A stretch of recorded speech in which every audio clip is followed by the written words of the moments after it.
My name is Annalise, and I never imagined that a $2 bus fare would destroy my lying husband's entire scheme to rob me blind. But here we are. I was running late for my divorce hearing, naturally, because my car had been mysteriously broken into the night before. My soon-to-be ex-husband Marcus's final petty move to make my life difficult. So there I was, standing at the bus stop at 7 in the morning, mascara running because I'd been crying again, clutching my folder of divorce papers. The bus pulled up, and I climbed aboard, fishing for my fare card. Behind me, a man in a slightly rumpled suit was patting his pockets frantically. "I'm so sorry," he said to the driver. "I think I left my wallet at—" "Step off," the driver interrupted. "No fare, no ride." I don't know what possessed me. Maybe it was because I was about to face the man who'd stolen 3 years of my life and was now trying to steal everything else. Maybe I just needed to do one good thing before spending the day in hell. "I've got it," I said, scanning my card twice. "Don't worry about it." The stranger looked at me with genuine surprise. "Thank you. Really. I'm David, by the way." "Annalise," I replied, moving toward the back of the bus. "Don't mention it." He sat down across the aisle from me. "Heading downtown?" "Divorce court," I said flatly. "You?" "Same building, actually. I work there." He paused. "I'm a forensic accountant. I testify in divorce cases." I laughed bitterly. "Of course you are. The universe has a sick sense of humor." "Rough case?" he asked gently. "My husband, ex-husband, Marcus Thornton. We've been separated 6 months. He's a commercial real estate developer, or so he claims. Really, he's a liar who's been hiding assets and sleeping with his assistant while telling me our marriage was fine." David's expression changed. "Did you say Marcus Thornton?" "Yeah, why?" "I'm literally scheduled to testify in a case involving his company this morning. Different matter, but—" He pulled out his phone. "What's your lawyer's name?" "Rebecca Chen," I said. "Why? What's going on?" "Miss Chen and I need to talk before your hearing," David said, his voice urgent. "Marcus Thornton's company is currently under investigation for tax fraud and money laundering. If you're divorcing him, you need to know what he's been hiding." My heart started pounding. "What do you mean, money laundering?" "I can't discuss details here, but I've been working on his case for 6 months. There are millions of dollars moving through offshore accounts. If that's marital property—" He trailed off meaningfully. "Oh my God," I whispered. "He told the court we had maybe $200,000 in assets total. He said the business was struggling." David's jaw tightened. "The business isn't struggling. Your husband is a criminal. And if I'm right, he's been hiding a fortune from you."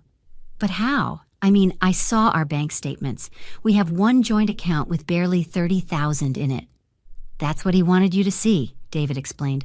"Classic financial abuse. He controls the information, keeps you in the dark about the real money." "I trusted him," I said, my voice breaking.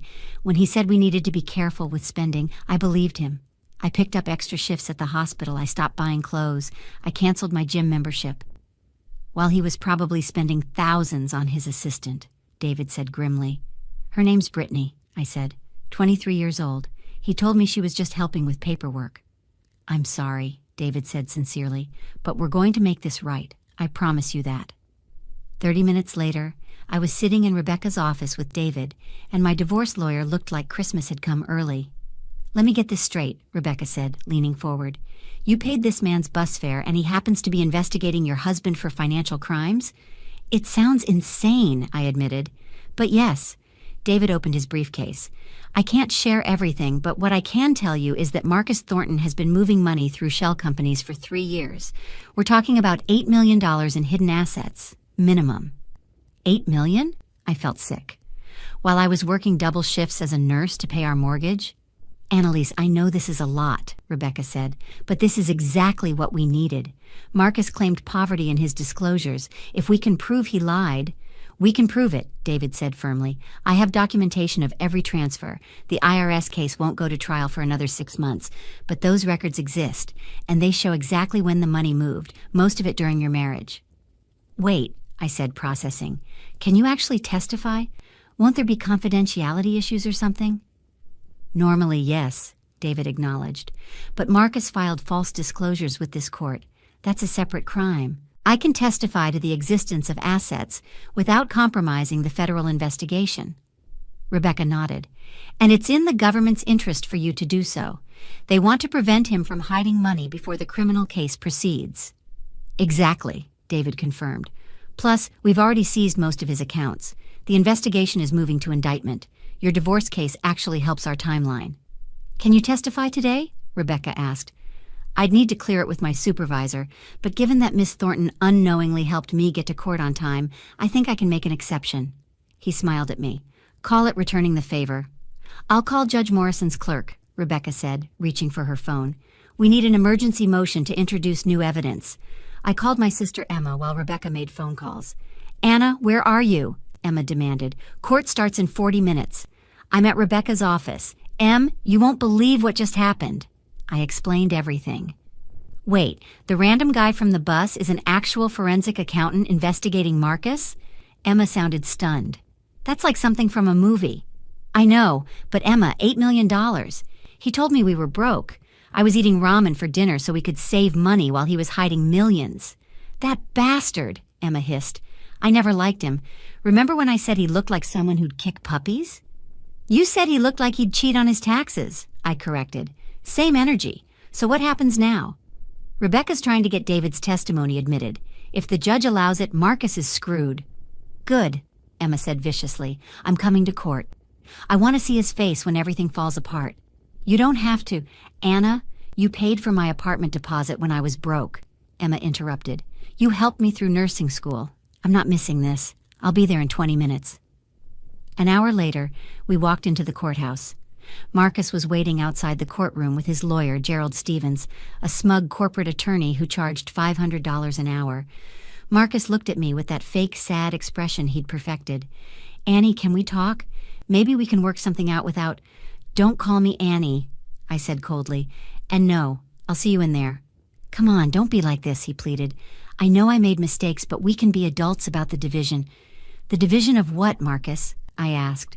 The $200,000 you claimed we have, or the $8 million you've been hiding? His face went white. Gerald grabbed his arm. Don't say anything. Too late, Emma said cheerfully. We know everything, you piece of... Emma, I warned. Fine, but you're going down, Marcus, she finished. Inside the courtroom, Judge Patricia Morrison looked over her reading glasses as we all took our seats. Counsel, I understand there's been a development, Judge Morrison said. Rebecca stood. Your Honor, we have new evidence that Mr. Thornton committed fraud in his financial disclosures. We're requesting permission for an expert witness to testify. Gerald jumped up. Objection! We weren't given notice of any witness. This is highly irregular. The witness became available this morning, Rebecca explained. He's a forensic accountant working on a federal investigation into Mr. Thornton's business activities. Judge Morrison raised her eyebrows. Federal investigation? Your Honor, this is completely prejudicial, Gerald protested. Whatever investigation exists has nothing to do with this divorce. It has everything to do with it if Mr. Thornton hid marital assets, Judge Morrison said sharply. I'll allow the testimony. Call your witness, Miss Chen. David took the stand and was sworn in.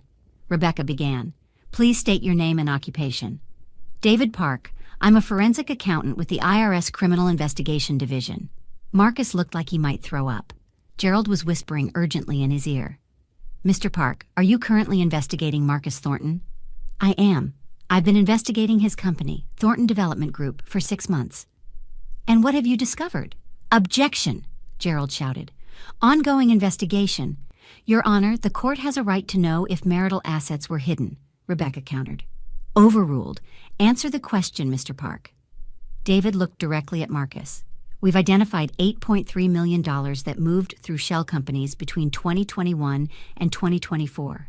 The money was earned through legitimate real estate deals, but then hidden using offshore accounts and fake business entities. During the Thorntons' marriage? Rebecca asked. Yes, they married in August 2021. The transfers began in November of that year. I watched Marcus crumble. His lawyer was shuffling papers frantically. Mr. Park, can you describe these shell companies? Certainly. Mr. Thornton created 5 different LLCs with similar names to legitimate businesses. He'd invoice his real company for fake consulting services, then transfer money to offshore accounts in the Cayman Islands and Switzerland. How sophisticated was this scheme? Very.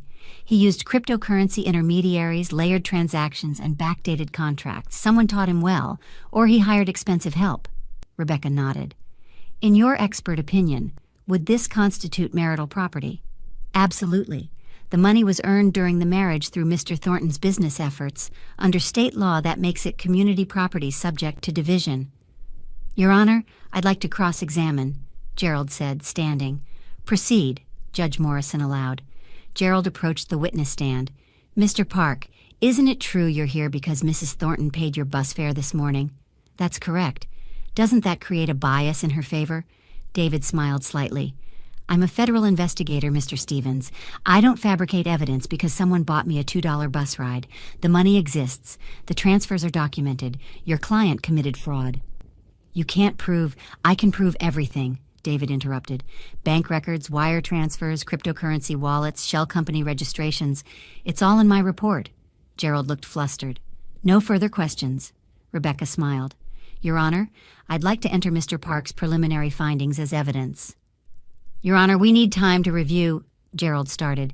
You had 6 months to disclose these assets, Mr. Stevens, Judge Morrison said icily. Motion granted. She turned to Marcus. Mr. Thornton, did you knowingly fail to disclose $8 million in assets? Marcus stood shakily. Your Honor, I can explain. It's a yes or no question. Gerald pulled him down. Don't answer that. Your silence is answer enough, Judge Morrison said. Mr. Stevens, I'm finding your client in contempt for fraudulent disclosure. I'm also issuing an order freezing all of Mr. Thornton's accounts pending full forensic review. Your Honor, please, Marcus begged. Furthermore, I'm awarding Mrs. Thornton temporary exclusive use of the marital home and requiring you to pay her legal fees. We'll reconvene in 30 days for final asset division. And Mr. Thornton, I'm sanctioning you $50,000 for fraud upon this court. As court adjourned, Marcus tried to approach me. Annalise, I never meant for it to get this far, he said desperately. If you'd just been reasonable about the settlement.